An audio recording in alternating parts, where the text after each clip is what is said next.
I would like to welcome the panelists, the speakers, Dr. Hala Youssef, UN Fund for Arab Population Fund, my colleague working together. It's my pleasure to have Seliman Wahdan, the member of the Egyptian Parliament, and the vice president of El Wafd party, and he participated in lots of the international and national conferences and debates. Dr. Hussein Abdelaziz, professor of statistics, faculty of economics, Cairo University. He's working in the technical office for the Arab countries, the manager of the statistics office for West Asia. First of all, that Dr. Hussein, when we were conducting this study, we actually asked his help, and I would like to thank Dr. Maisa. Dr. Maisa, she was talking about the institutional framework. She was responsible for the institutional framework, and she was a good assist for us. I was in a hurry to start this session without the coffee break. I was in a hurry because I wanted to reach this session. We were talking about in the period of the 80s. We were very, very successful, and we are not inventing something new. But actually, we succeeded, but it was an unsustainable success. We succeeded because, whatever we did is referring to the elements that should be together. So in order to repeat this kind of success, we have to focus on sustainability, and without sustainability, we cannot reach success. And to reach sustainability, we should have governance. Governance, I mean policies, implementing policies, evaluating policies, and following up, and accountability. And these all together should be separated from each other. And this is the core of the solution, because everything here is not separated, is not isolated. I wanted to mention something very, very small before going into the details. That, as you said, we did not talk in details. We were very keen because this is a big file, and this is the start point, and we are very keen to deal with each element and with each item, and to go through it and to penetrate it, and to talk about the fine details of each item. We are going to talk about the empowerment of the women. We are going to talk about employment of the youth. We are actually talking about this, and nothing is done. And there are other economic plans, like family plans. I wanted to go back to the story of the governors and how to achieve such a target. And we are proposing an institutional framework is going to distribute among you now. We are going to talk about corrective actions.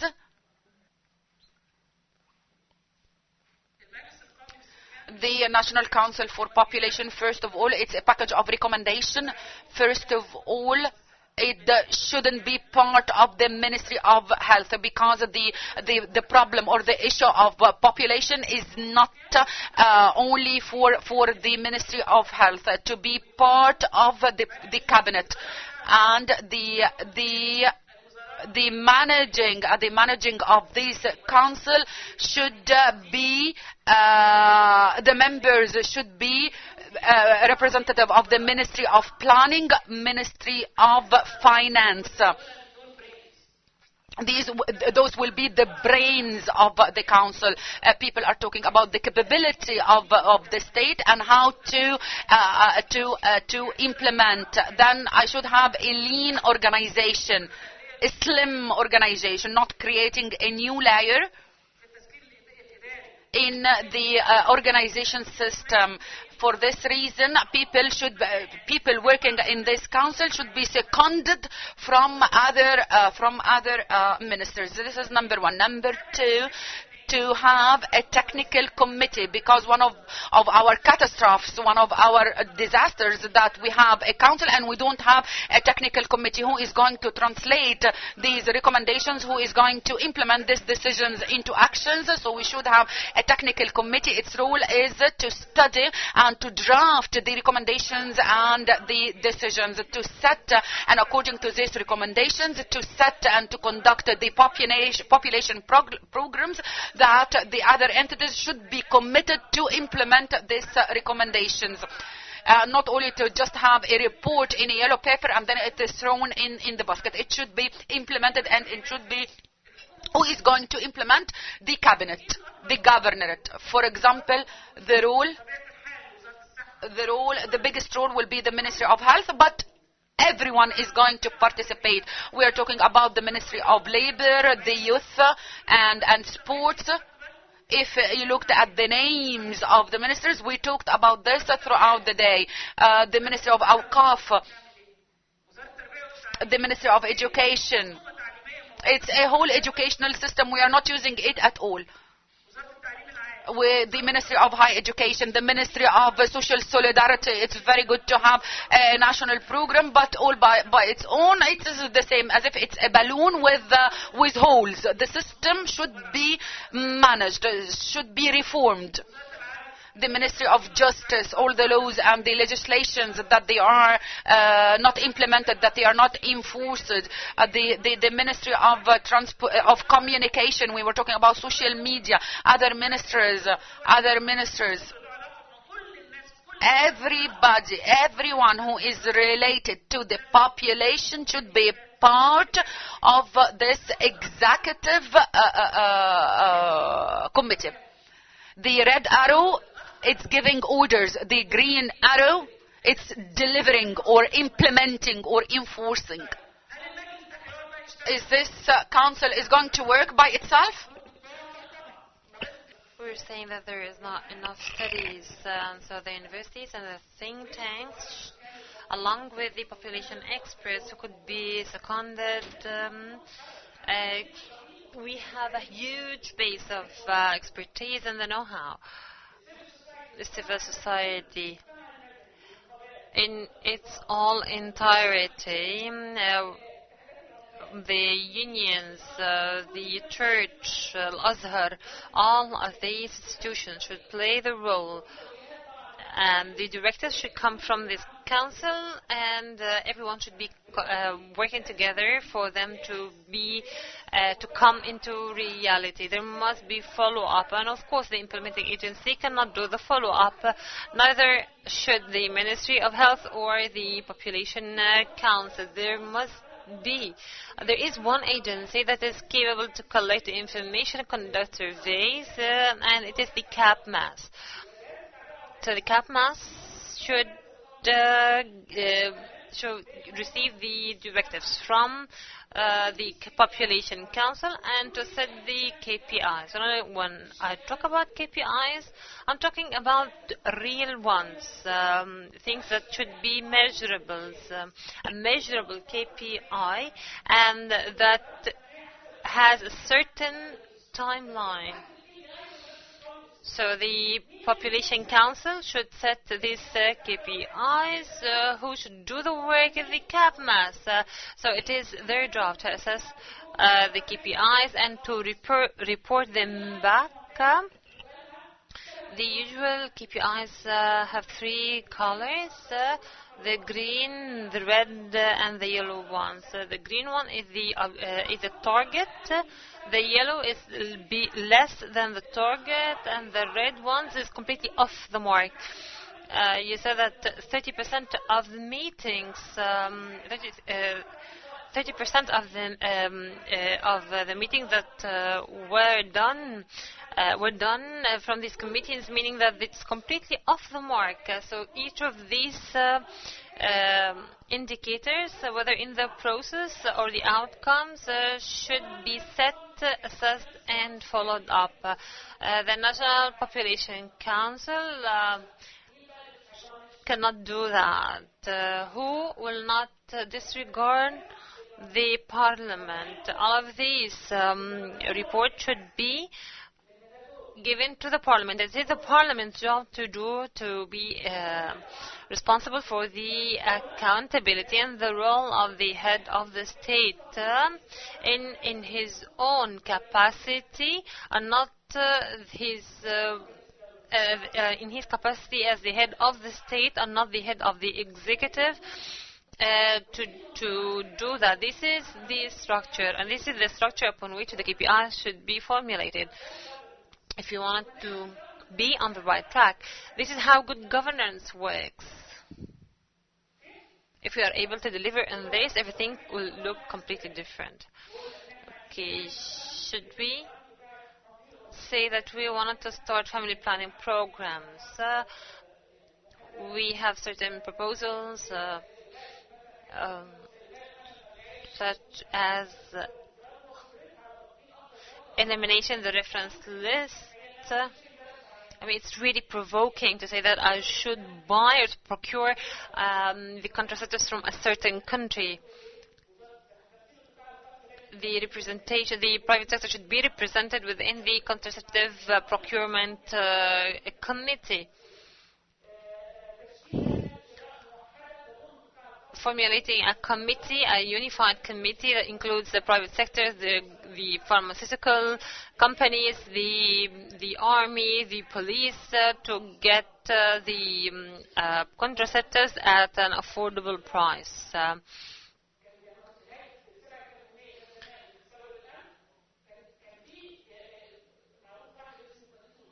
We had a supply authority, and it was headed one day by someone who's called Shaqanqiri. After that person retired, after he retired, there was no mass sale. So we have a problem. You can have it in one single order. Why should you do it in piecemeal? And also, this contraceptive should be tax exempt. This is logical.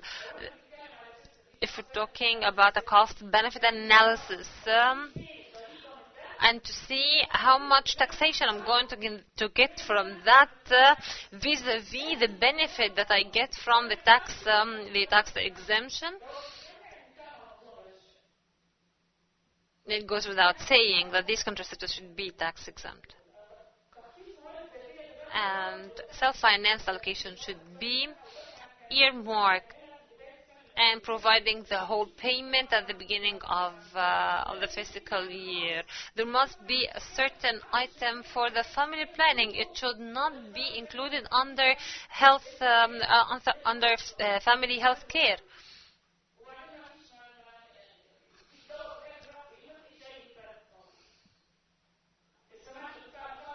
Allowing the private sector to provide the Implanon. This is the first time I hear about it. And also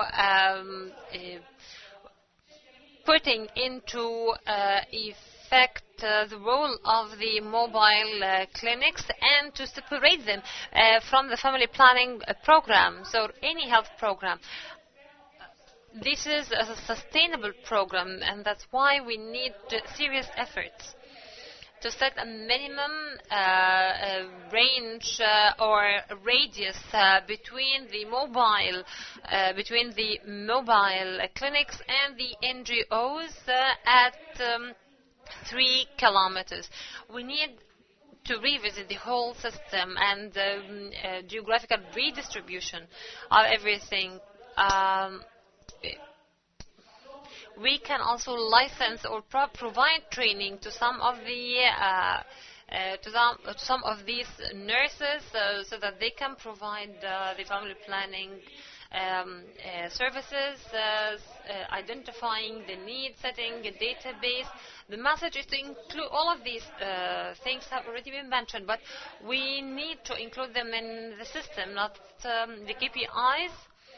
KPI should also assess the performance of the different ministries, building a logistical information system and entering into a protocol with the Ministry of Health, monitoring and evaluating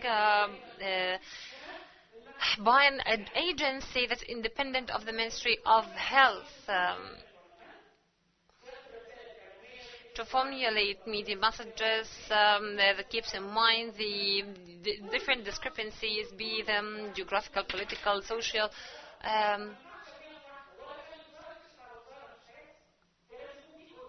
There must be a coordinating agency for this whole dossier.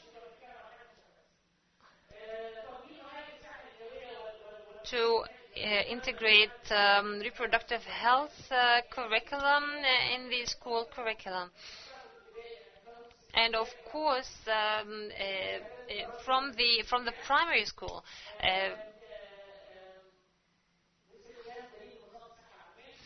designing health programs based on the manuals by the WHO. Some of the quick wins. Reducing the fertility rate from 3.5 to 2.1. Some of the government rates were completely overlooked. I mean, we can channel more resources to the the government rates with higher density. More populated or more population density. But some initiatives should be launched, but the resources should be redistributed.